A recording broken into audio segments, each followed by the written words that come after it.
Good morning, everyone. Good morning. So, the next lesson we're doing. Hey, can I get some quiet down in the peanut gallery over there? Hey, we're making the pancake plan. Oh, the pancake plans. Oh, I got it. Yeah, that's important. Okay, so we're talking about worldviews as sort of seen in kind of science, and especially what that means today when science is kind of this big overarching science, right? And so we're just going to talk about science and what that is. So We'll follow you. Huh? We'll follow. Okay, thanks. So yeah, question for y'all. What do you guys think of when you hear the word science? Absolute truth. Absolute truth, okay. Research. Research? Should be the study of reality. Study of reality. Yeah, the pursuit of truth. Pursuit of truth. I use that term a lot in these Nice. slides. Pursuit of truth. Yeah, so my list is, some would say that it's a tool to be used for the pursuit of truth.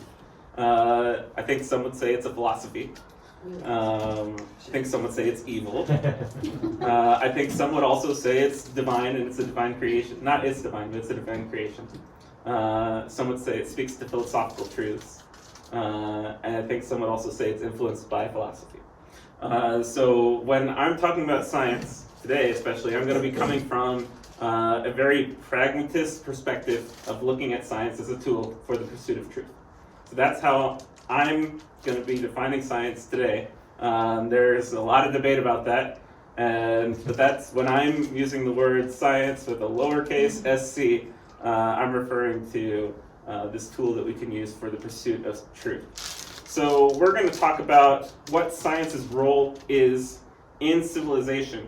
And to do that, we need to understand the scope of science. What is science allowed to say based off of sort of the power that we give it? And the first thing that I want to introduce is sort of this idea of deductive reasoning. That in science, we want to start from some premise, we want to do some experiment, we want to make some conclusion off of that. And so that's kind of what we've got here. If we look at the sort of logical reasoning, all sheep have white wool. Sean is a sheep, therefore Sean has white wool. What is wrong with that logical deduction there? Your premise. Okay, the premise is incorrect, right? So the idea that all sheep have white wool is incorrect. Our observation is probably correct that this thing named Sean is a sheep, but our conclusion is flawed because we're overstepping what we know about Sean. So that's kind of sort of what we're meaning by deductive reasoning is we got premises, we got observations that build off those premises in order to draw conclusions. Now we can also use what's called the scientific method to help reshape our premises. And so what if instead of asking what color of wool Sean has, we ask the question, do all sheep have white wool?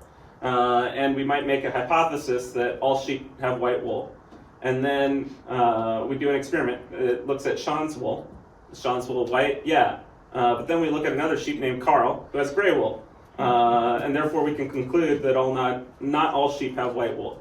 So our hypothesis was incorrect and we have to rephrase that. So science is intended to be some logical step-by-step in order to develop conclusions about the world that we observe. However, as we've talked about, this premise here might be a bit more difficult to come by. So looking back at the scope of what science is allowed to say, science is based on a set of premises or assumptions that are implicitly or explicitly made about the world. I want to talk about that in a bit more detail. So we're going to use this term scientific paradigm a lot, and this comes from a guy named Thomas Kuhn, who wrote a book called The Structure of Scientific Revolutions. And I'm going to spend a little bit more time talking about this because I think it's really important. So question, we've got this phrase, Wendy, I'm looking at you. Yeah. Is this true? To the best of my knowledge. Okay, yeah. So, Good answer. so question, what assumptions are we making in order to see that this is true? Math. Okay, what do you mean? Let's go into some details. Oh, Lord. We've assumed the concept of equality. Okay, so we've got some sort of equality. Assuming it's absolute truth. Okay, Assuming it's in base 6 or higher. right, so we're assuming the base, right? We're also assuming these concepts of numbers correspond with some real aspect of counting objects, right? And yeah, so there's a lot of things in there. If we wanted to prove this statement from some set of premises, we might say, well, 2 represents counting 2 objects, and 3 represents counting 3 objects.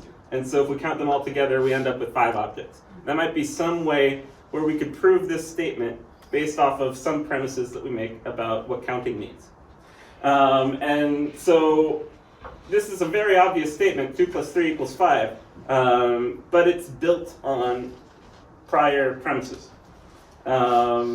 So all scientific paradigm is a collection of assumed facts upon which scientific conclusions are drawn. They're a set of premises.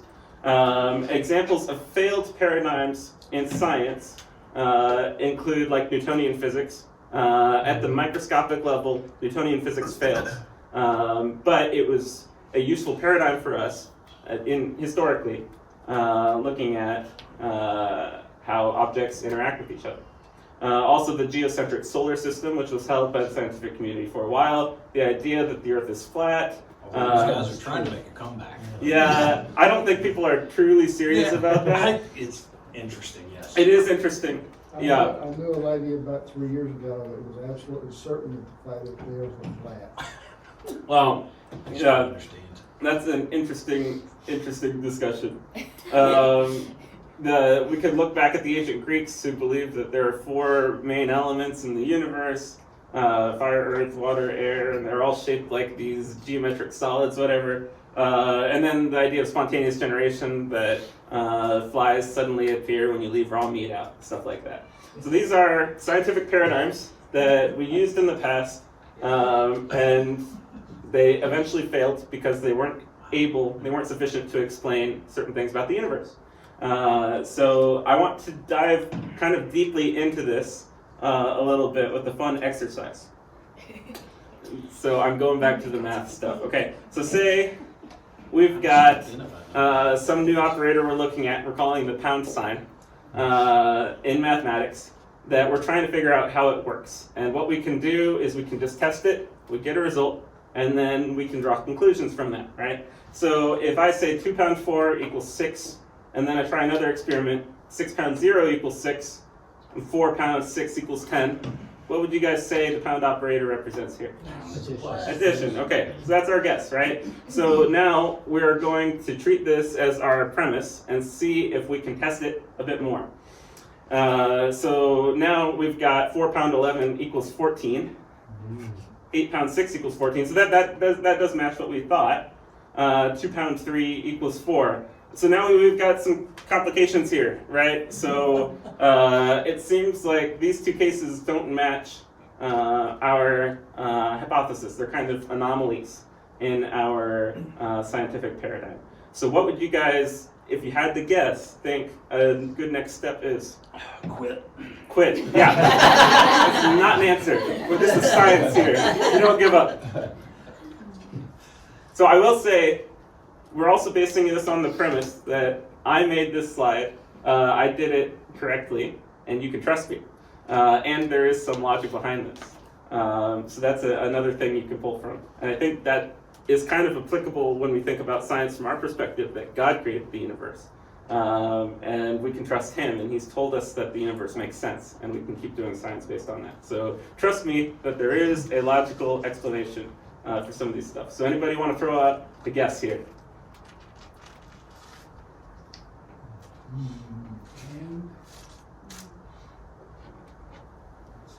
All right, I'm gonna give my best guess.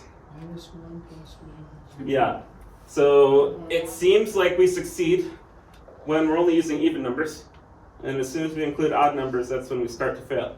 So let's just say if either A or B is odd, we'll subtract 1 from it, make it even, and then we'll add them together, right? And that kind of makes sense. 4 plus 10, like I heard over here, is 14. 2 plus 3 equals 4. Okay, so we're just going to keep moving forward and keep testing things. So 6 plus 5, if we subtract 1 from the 5, that turns into 4. 6 plus 4 is 10. That matches. Great.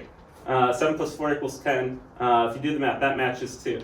So it looks like we're on the right track here. The 9 plus 10, we subtract 1 from the 9, get 8. 8 plus 10 is 18, right?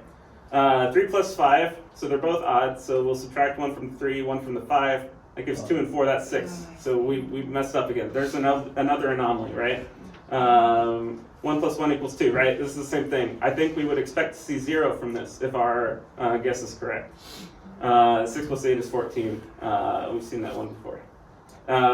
So maybe our new guess should not look at the inputs, but maybe the outputs, and say if you do addition and your result is an odd number, then you subtract 1. So we'll rephrase that, and we'll just keep going. So our whole purpose is to discover what this operator is, and so now we're going to start testing more exotic inputs on it. So let's try and extend this with negative numbers and stuff. So 6 pound negative 1, I think we would expect to see minus 4 or I think we would expect to see 4 or maybe 6 from this thing, but we end up getting negative 6. So there's something weird going on. 4 and negative 2 give negative 6, and 7 and negative 5 give negative 12, right? So what's going on here?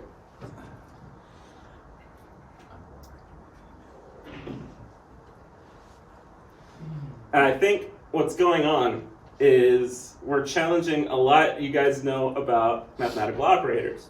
In this case, it doesn't make any sense for how we expect math to work, right? And part of that is because we understand basic arithmetic so well that we can't imagine that this expression would mean anything outside that. So in this case, what I think the best interpretation for this set is, if one of the numbers is negative, we just pull the negative sign outside, turn it positive, and just leave it out. We do the normal operation, and then we put the negative back in. So we pull this negative sign out of the 6 and the 1. That turns into 6 plus 1 is 7. We do the subtract thing, turns into 6. Then we put the negative sign back in, turns into negative 6. We can do that with all of them. Right, exactly, right. It's getting really complicated, and it doesn't make a whole lot of sense. And we're really stretching what we know about mathematics, right? So You just explained why 5th grade math was beyond my capability in 4th grade. Well, this is really hard math. Yeah, exactly. So yeah, we're just gonna keep going. Okay, so minus 4 and 3 is minus 2. Minus 8 and minus 3 is minus 12. 5 and 3 is 6. 1 and 1 is 0. But that's interesting. We already had 1 and 1 equals 2. So something weird's going on. Here's 1 and 1 equals negative 2. Okay, so essentially what's happening is this doesn't make sense. We're retrying some of the stuff we tried before that made sense in the past. It's no longer making sense, right? And here we start figuring that out. And we try this exact same combination twice in a row, and we get 2 completely different answers. So essentially, I think it might be time to say, this doesn't make sense. It's time to give up, right? And so we might guess there is no pattern, right? And based on everything we know about mathematics, everything we know about logic, we can't find a solution to this. And I'm going to tell you, there is a way that this all makes sense. And this whole time, we've been working under this assumption that the equal sign means equals. But really, if we just interpreted it as a greater than or equal to sign, and we interpreted the pound sign as a plus, it all just clicks into place. Everything clicks into place. Everything is completely valid now. And so essentially, that whole concept is called a paradigm shift. We've been so ingrained with some part of science or mathematics that we can't imagine anything different than that. And in this case, as soon as we looked at it from a perspective that was outside of our normal understanding of mathematics, it all just clicks into place, right? And that's kind of what a scientific paradigm is. Now, the reason we think this is the answer is because I told you that it's the answer. But if I wasn't here, if we're just trying to figure it out on our own, the best reason why we would say that this is the way we want to interpret the system is because in this system, this doesn't make sense. There's an anomaly. We have it just doesn't match with what we know about mathematics. Whereas in this framework, it does match. And so when we're looking at evaluating scientific paradigms, scientific frameworks, worldviews, we're trying to find ones that explain the most about the universe in the simplest language possible, right? And in this case, this is a very simple way to phrase the answer. So science historically is kind of a tumultuous, has a tumultuous history. Essentially, the entire scientific body, the entire scientific community is working under a set of paradigms that they have accepted, and all of science that's being done today is working under that set of paradigms. And so we can kind of look at it in kind of a cycle. And again, I'm referencing Thomas Kuhn's book here, the idea that science progresses in a series of revolutions. We start off with a scientific paradigm that is a giant premise for how we understand science. And then all of these scientists start working under that paradigm to re-understand what we know about science, to fill in gaps in knowledge, and to help support that paradigm. And Kuhn uses the terms normal science or mopping up, or you can think of it as consolidating victory in like military sense, where a scientific paradigm is a revolution. And as soon as you do that, there's still a lot of work to consolidate that victory. So as this normal science is taking place, these scientists are filling in the gaps of the knowledge. You start ending up having anomalous cases like we talked about, and they pop up, they cannot be explained in the current paradigm. And then some young scientist, generally new to the field, challenges the current paradigm and then proposes an alternative which satisfies these anomalies and a lot of the other things in the scientific body. And then the community is convinced about the new paradigm, it's accepted, and we start over.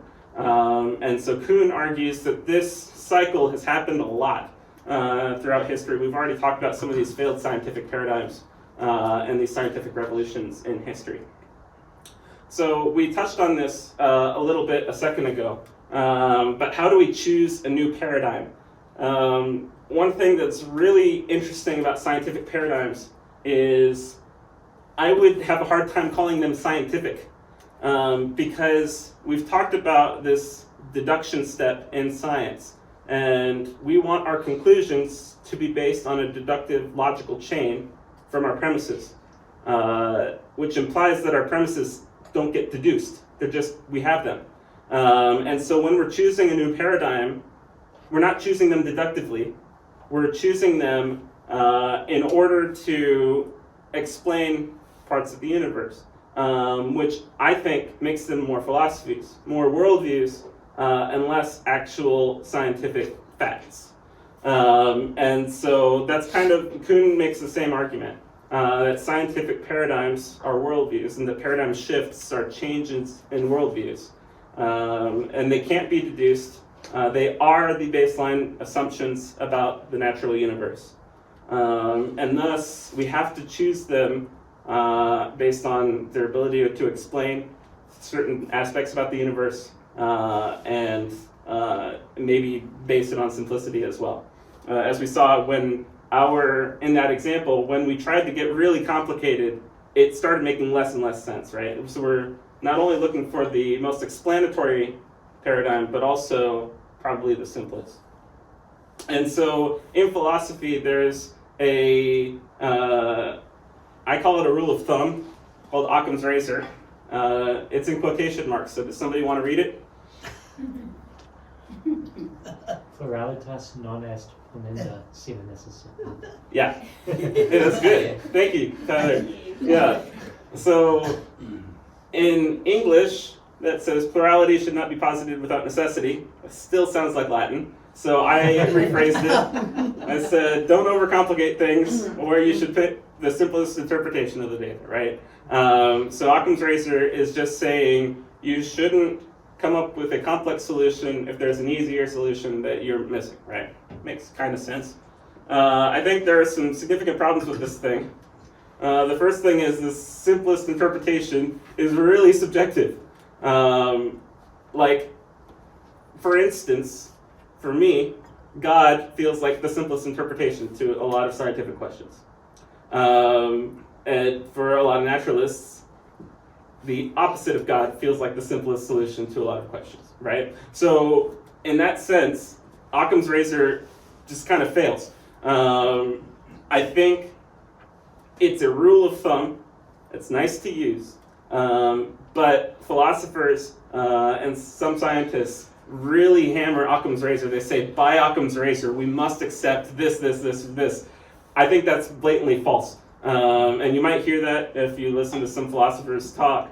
But it's a rule of thumb. That's as best as it can be. And if it wasn't a rule of thumb, if it was something we had to accept, then we should be able to prove Occam's razor, which means there must be something behind it that we'd also have to prove, right? It's an assumption. It's a worldview. And it's really subjective. So, yeah, Tyler. I once heard someone in a debate, and they were kind of going back and forth, and then the guy said, well, I'm going to appeal to Occam's razor.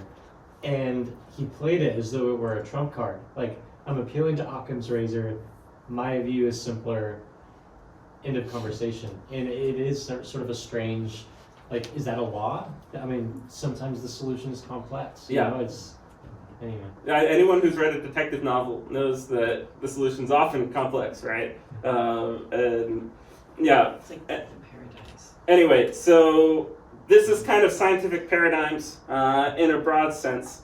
And one of the other things that Kuhn mentions is that paradigms really clash with each other. Like, you can't debate them with each other because there's nothing you can argue. There are no overarching facts that you can draw from to debate these paradigms. They're philosophies and worldviews. And so in order for these paradigms to win the revolution, the convincing doesn't happen on a scientific level, it happens on a philosophical level. I think that's really important for when we look at science throughout history. Okay, so going back, what can science say? Science is based on a set of assumptions that are implicit or explicit. I'm going to replace that with science is based on a philosophical paradigm. And then all of these experiments that happen in science are interpreted inside that paradigm. And even further, any scientific conclusion that is drawn is limited by this paradigm. That this paradigm is basically giving science a scope for what it's allowed to talk to. You can't have a biological experiment talk about quantum physics, right? There's like, this paradigm is producing some sort of limit on what the scientific conclusions are allowed to say. So if our paradigm was naturalism, there's nothing outside the universe, it's all completely natural, then any scientific conclusions that we're drawing from this can't say anything philosophical, can't say anything beyond our paradigm, this set of assumptions. We wouldn't expect, I might be able to rephrase, this philosophical paradigm, we wouldn't expect to see any scientific conclusion that is broader than our paradigm, I guess, because our paradigm is kind of like a funnel going down. Our scientific experiments are below and the paradigm's up top, and we wouldn't expect the science to be able to speak to something larger than the paradigm, essentially. So let's talk about God in science. Okay, so quotation marks, who wants to read this one? For a long time, science and philosophy were sisters under God and under the church. Under this philosophy, God was the creator of the ordered universe. He created it to be explored and exploited by humanity. Scripture and church authority was viewed as superseding scientific endeavor. All right, I'm going to be honest. I wrote too much on this slide, so I put quotation marks around it so I could get somebody else to read it. And I was a sucker. Yeah, you were a sucker. That's all right. Yeah, but the idea is God created the universe, with order. He's told us that the universe makes sense, and he's told us that we have a purpose, and part of that purpose is to discover the universe, and to learn about the universe. And so that, to me, is a great scientific paradigm, because it tells us a lot about the universe. It tells us where we have responsibility, and it gives a large scope about science that should not only say things about the universe, but also say things about God. And I think this theistic view of science spurned the efforts of a lot of scientists in relatively recent years, including Roger Bacon, Michael Faraday, Maxwell, Boyle, Lavoisier, Euler, Mendel, Riemann, Newton, Gibbs, Gauss, Carver, Nightingale, Pascal, Heisenberg, Morse. All of these people are coming from a theistic view about the universe, and that's helping motivate their science. I think that's awesome. I think that's really cool. And there are some historical or science historians who make this argument. Like, this isn't just some argument that I'm coming up with. Now, But the did you church say also this view spurned spurred or it. spurned? Spurned. Wait. Dang it. My advisor at university corrected me on that once. Yeah, it's not spurned. It's spurred. Spurred. Not spurned. Oh, no. Dang it. Spurned also. Hold on, guys. He's gonna fix it, that's funny. So while you're fixing that though, I mean, so I get where you're coming from with this, but if you go back to when the church was in charge, they also burned people and threw them in prison for heretics every time they said anything they didn't like. Yeah, so all of the people that I've listed here were Protestants. Right. None of them were Catholics. So that's kind of interesting. I think there are a lot of really big problems with Catholicism, and part of that is that the church, which I think is a human establishment, especially in Catholicism, is an authority on scientific means. It just doesn't quite make sense. Like, I don't know. I mean, the whole idea that the Pope is just as good as Scripture, I think, has a lot of problems. Yeah. And part of what you talked about, yeah. Good. Yeah, and I think, so maybe to clean that up a little bit, because you have that science and philosophy were sisters under God and under the church, which is true historically, but that's not necessarily what it should have been. It should have been science and philosophy were sisters under God. Right.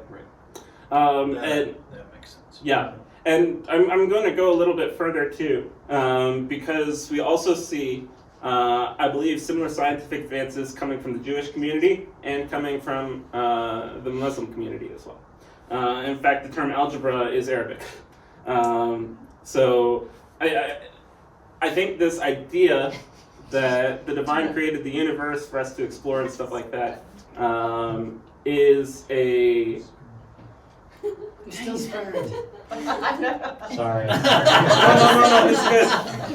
I need to correct this. Like, it's good that this is happening in church and not during a presentation at some international conference. I appreciate your input. Thank you all. I think we're a rougher crowd. Yeah, That's what you guys happens when are you get good. to know us. Yeah. We do have video.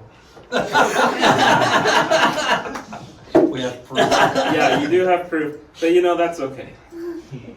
This Okay. is the scientific method working itself out. Yeah, that's right.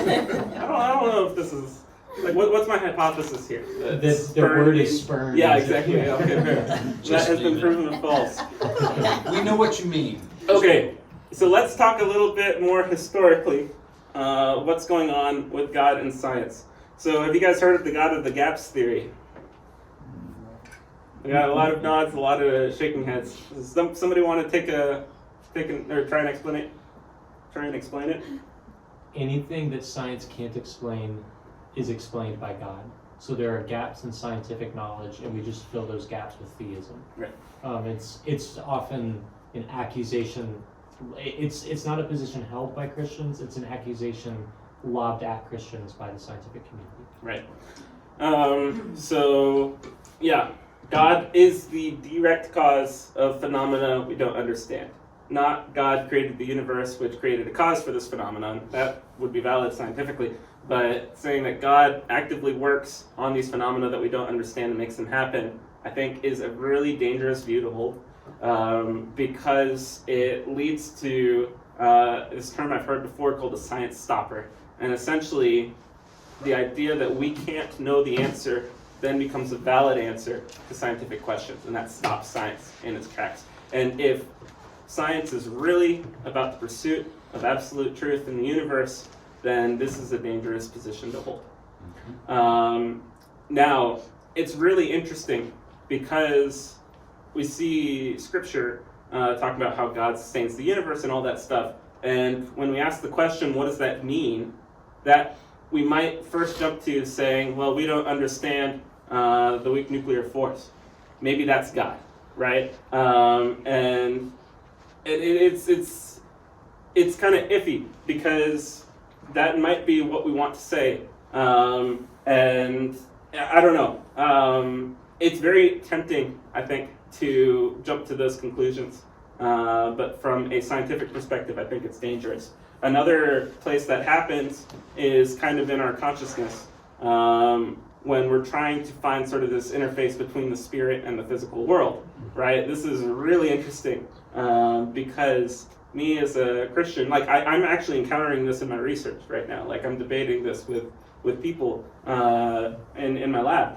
And from me, I'm coming from the perspective that there's a spiritual aspect, like we are spiritual beings that interface somehow with a physical body, right? And there are a lot of people that I talk with who believe that our consciousness is entirely just a ramification of our physical body, right? And so when we're trying to engineer artificial intelligence systems, I'm coming from the premise that these artificial intelligence systems will never achieve human consciousness, right?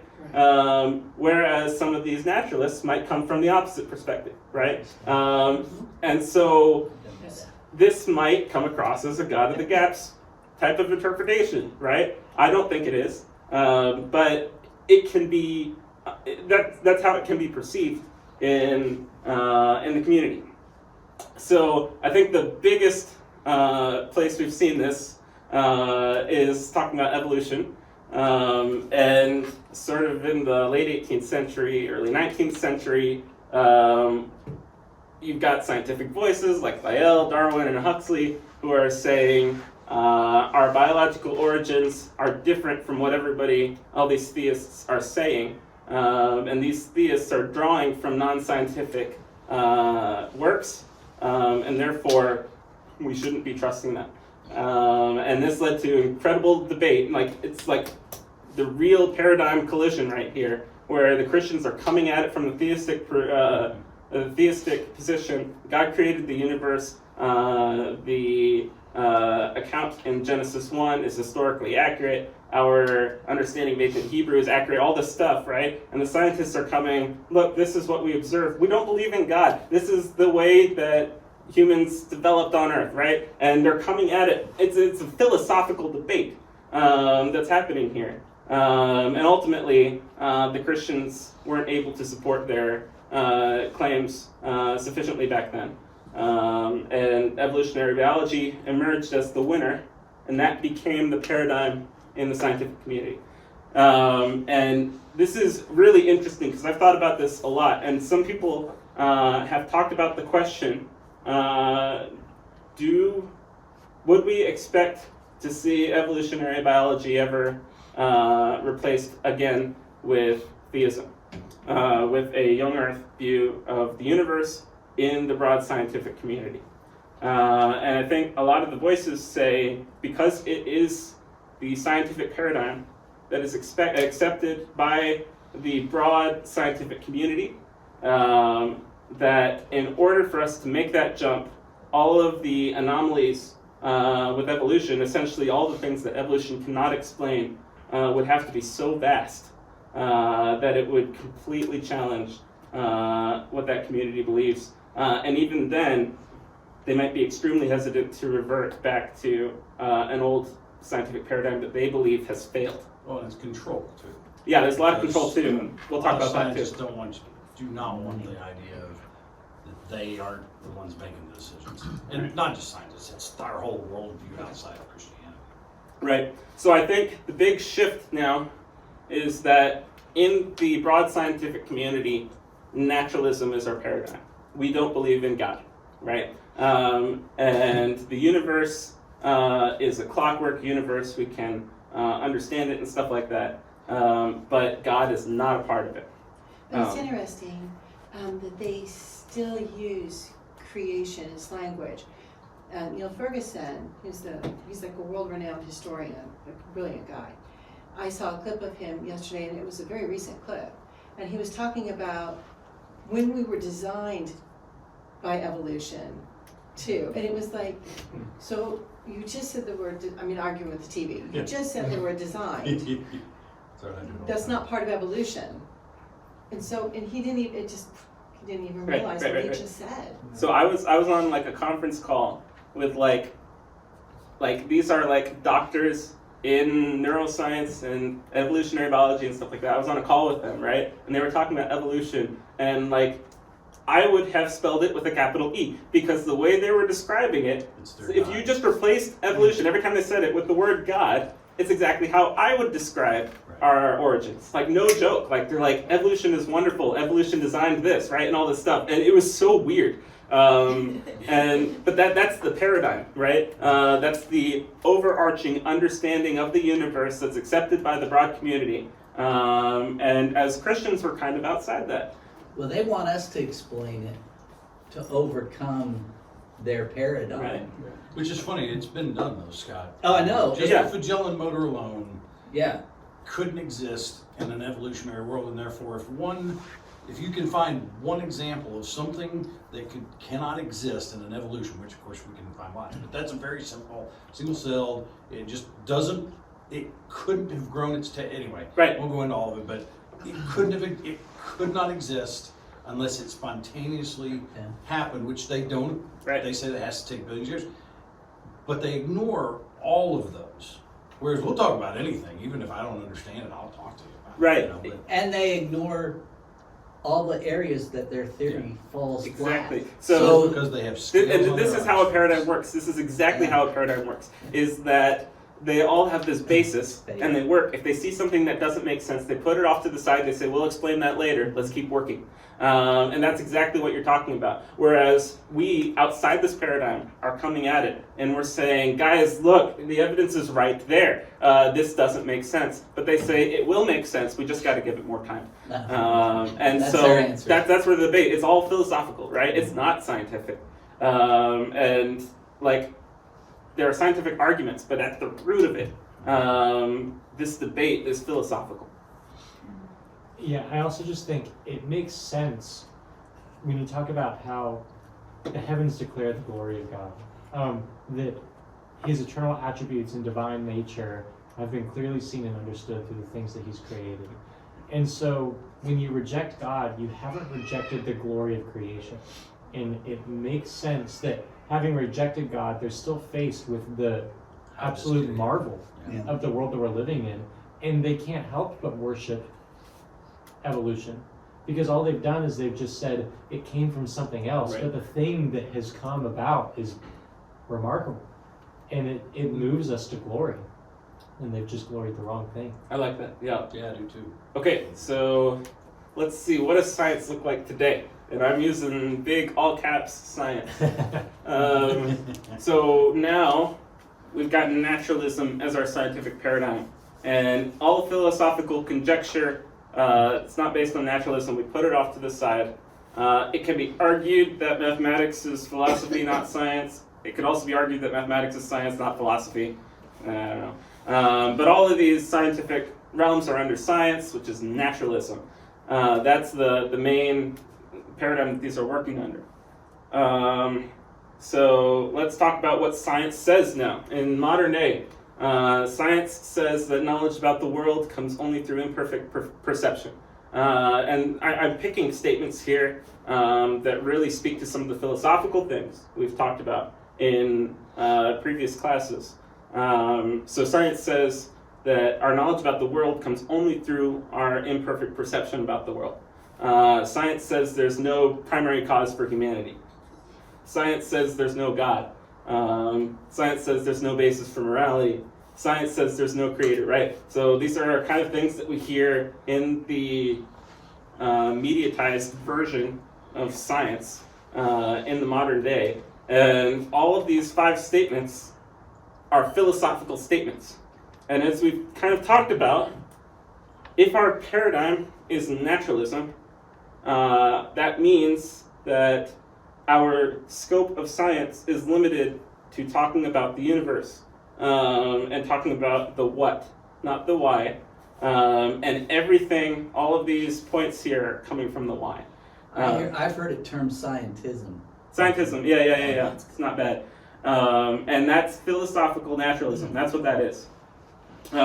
So all of these claims that the media says that science is making about the universe are philosophical arguments that are coming from the paradigm that are being inappropriately attributed to science. Because science is the objective pursuit of truth, right? If we can attribute these philosophical claims to the objective pursuit of truth, then that seems to give it more basis for truth, right? And so now science is more, you could call it a political tool that's used in order to spread philosophical truths to a community that doesn't understand what science really means. If you want to go there, that's kind of a conspiratorial view.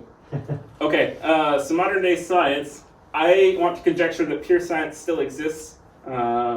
Like as a PhD student, I work with a lot of scientists, and most of the people there that are sort of, maybe you could call it under the radar of the media, are just doing science for the pursuit of truth, of objective reality, whether they're religious or not. I know Muslims, Hindus, right, all these people who are working in the scientific community, who I believe their basic worldview is not naturalistic, yet they're doing real science, right? So this idea of pure science, I think, still exists. So yeah, under this naturalistic paradigm, science is not allowed to make the philosophical claims that we talked about on the previous slide. Like, this paradigm of naturalism is shrinking the scope of science so that it can't make these claims that they're saying science is making. And then this idea of big all-cap science, it's an imperfect, foolish, brass misrepresentation of this objective scientific pursuit of truth. So I'm going to end by talking about this idea of whether or not a person with a Christian worldview can do real science today. Because I know a lot of Christians who are doing science that's accepted by the scientific community. So we're going to talk about this thing called methodological naturalism, and this is not to be confused with philosophical naturalism. It's not a philosophical basis. It's a list of rules that you need to follow in order to do science. And you hear me out. So let's talk about some of the tenets. This is from Wikipedia. So the tenets of methodological naturalism: there's an objective reality that we all see. At the same time, we can study it. This objective reality is governed by natural laws. This reality is discovered by means of systematic observation and experimentation. Nature has a uniformity of laws. Most of all, not all things in nature must have a natural cause. Experimental procedures are done well without mistakes. Experimenters aren't significantly influenced by bias, and that random sampling is representative of the entire population. Okay, so... Would you say that all these tenets sort of live together? What do you mean? Oh, very funny. We're high-fiving you back here. I only know this because I wrote a letter to my senator yesterday, and it's T-E-N-E-T-S. Tenets. Tenets. Yeah. I checked auto spell. It's a word. It is a word. That's the problem. That's what I'm learning right now. Yeah. You're gonna have, like, I'm a scientist. Like, writing Not an is English not my. major. Yeah. I think So, he was just doing a little dramatic flair there, trying to. dang it, you're right. I should have been phrasing it as a joke. It's not April 1st yet, so I'm not sure I would get away with that. Okay, so I've bolded numbers 4 and 7 here, maybe number 6 too, for the ones I would say that might be most difficult for Christians to adhere to. But 1, 2, 3, 5, that's coming straight from the Christian theistic worldview. the world is real, the world can be studied, the world is governed by natural laws. We agree with all of that. So the ones that we might have a bit more trouble with, number 4, that especially with the uniformity of laws, the idea that, I mean, most of it makes sense. The one place where we might have trouble is to say that everything we observe now that's happening is how things happened in the past. That's called Uniformitarianism. We'll talk about that in a little bit. But most of it, sure, that the universe works the same way no matter where you are. I think we'd accept that. And that I like how they phrased it, that most, if not all, things in nature must have a natural cause. At least a natural cause, right? And that's keeping in the allowance for miracles and God to cause things, right? So I appreciate this. This is coming straight from the Wikipedia page, so I really appreciate this. And then also that random sampling is representative of the entire population, again with miracles and catastrophic events that might not necessarily be true. It doesn't, when you include miracles, does that not put that into the supernatural, and therefore? Yeah. So what we're trying to do is develop a framework for doing science. Okay. And so I appreciate that they're doing the most, if not all, things have a natural cause. I think when we're actually doing science to avoid God of the gaps and to avoid science stoppers, we might want to extend that to all things for the purpose of doing science, right? Okay. Yep. Okay. Yeah. So let's talk about uniformitarianism a little bit. So this is coming from Stephen Jay Gould, and I'll kind of read the highlights of this. So the assumption of spatial and temporal invariance of natural laws is by no means unique to geology, since it amounts to a warrant for inductive inference, which Bacon showed nearly 400 years ago is the basic mode of reasoning in empirical science.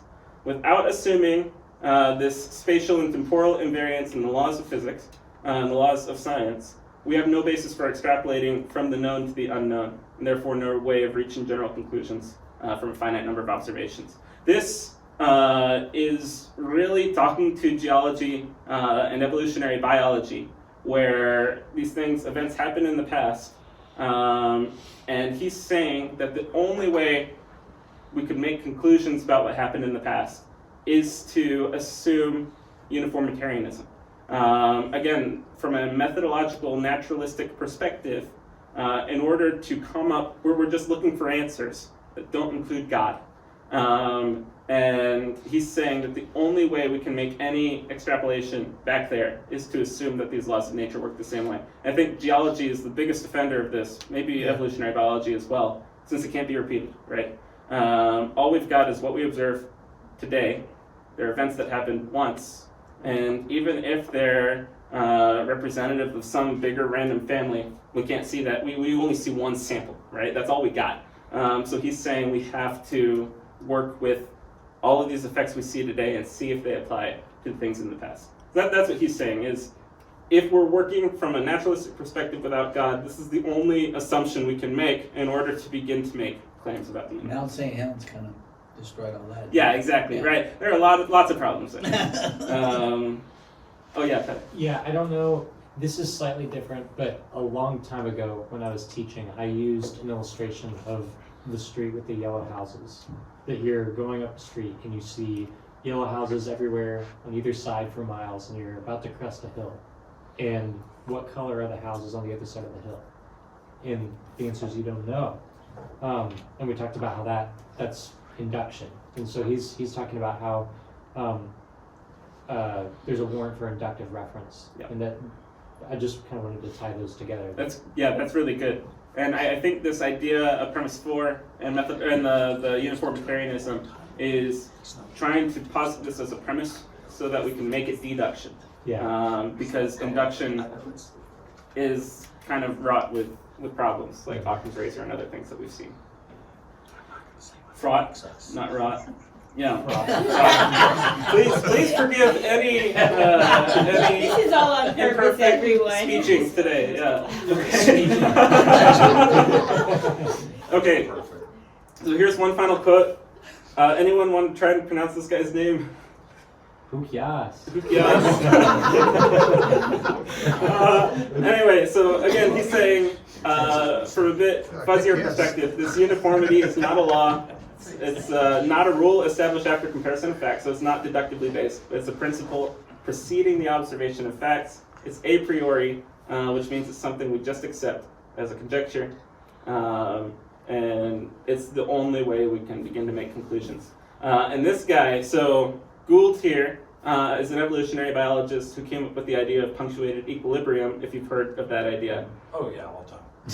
Sure. The idea is evolution doesn't happen gradually, it happens in quick bursts, which I think is... Sounds like creation. So. Yeah, exactly. That's kind of, it sounds like kind of creation or catastrophism. He's trying to explain the absence of transitionary fossils. Is Yeah, what he's doing. yeah, he is. And he's also, the reason he's making this quote is to say this idea of uniformitarianism, which doesn't apply to his theory, doesn't necessarily hold, right? Well, So he does make, though, if you look at microevolution, the change within Yeah. a species, that can happen very rapidly based on climate change or location. If there were, bird, burning their forest, they move somewhere else and they got to have, well, the whole thing that, Darwin started with, the beak grew longer to get to the food because it had to. right. But that's within, so that actually fits if you're only looking at a part of what they pitch. Yeah. So what Gould is saying is that overarching evolution does not happen gradually. It happens by earthquakes and incredible fast climate catastrophes that are happening, splitting off a portion of some animal population, which are allowed to mutate in their own in the weird caustic environment in order to, right? So that's what's happening. It's not happening as this little gradual change. It's happening after some crazy climate He's talking macro. environmental change. Yeah, he's talking about macro. Yeah, I know it is. Yeah, but that's kind of what he's saying, which isn't uniformitarianism. So I think that's kind of funny that he's making this quote. But if you have dramatic change, then you have mutation. If you have mutation, then you have defects. Right. Yeah, yeah, loss of information, right? And I think there are some crazy problems with evolution, Things tend to chaos. and that's one of them. I don't think it's at all possible for these huge macroscopic changes in species to happen naturally from these events. But that's all they got. They don't have God, right? And so they have to make this theory because it's naturalism. It's the paradigm. People didn't grow gills during the flood. I'm serious. Yeah.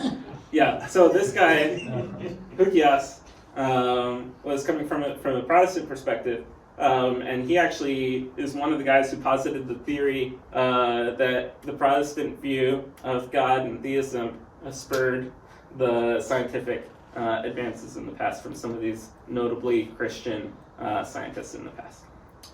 Okay, so yeah, perfectly on time. So let's conclude really quick. So science is a tool, first and foremost, made for the pursuit of objective truth. Again, some people might disagree with that, but that's the pragmatistic perspective that I'm coming from. So the theistic Protestant paradigm of science, I think, is biblical, and I think it allows pursuit of truth about God and about the universe, because that's what our paradigm is saying it's allowed to do. I think this methodological naturalistic perspective is also biblical to an extent. It's not philosophical naturalism. It's a framework for pursuing truth about the universe, and it's kind of what needs to be accepted by people who want to do science in the scientific community today. I wouldn't call this relativism at all. Even if you come with different conclusions, we need to understand that we're basing this all on a set of premises, and that at its core, the scientific community is based on philosophical naturalism. We just need to be aware of that, that if we're making any scientific claims based off of methodological naturalism, that we need to be careful, because that is going to be based on philosophical naturalism at its root, even if we might discover some things about the universe that could help us. So we talked about this.